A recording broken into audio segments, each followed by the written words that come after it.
សូមថ្លែងទុកមហេខានពុករីជាទំនុកពុកតាមផ្នែកខ្ញុំទៀងកំសត់ក្បត់ផ្នែកអត់អមក្បត់រីក្រែចានព្រាទឹកខ្មុំឲ្យយំគុំក្តីតា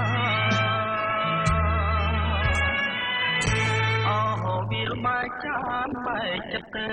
ហើយណែមានក៏ក្រហើយถึงផងតែហើយនិចឡើយយ៉ា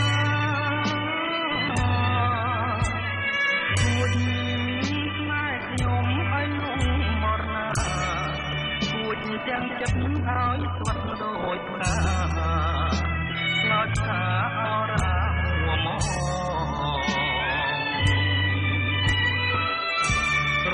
សាច់បាក់ដឹងរៀមប្រឹងរាំងសាទុំរយធ្វើជាផ្កាស្លារៀបការអូនហើយនឹងមា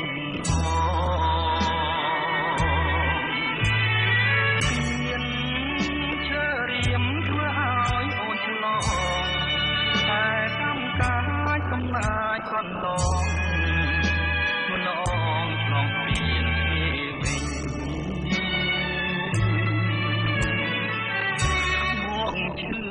ក៏ឈាមដូចអុកស្រេនឈឺពួងគ្រប់តែស្រីចិត្តមើលតែនឹកតែសូមនេះមិន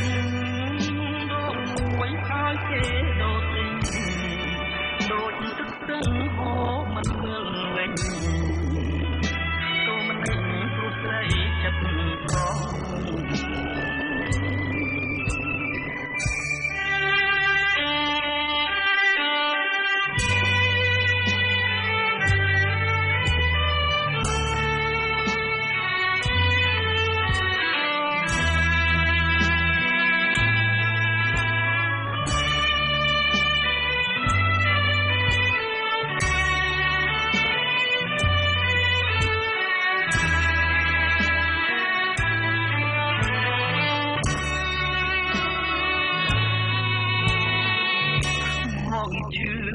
ក៏ឈាមដូចអុក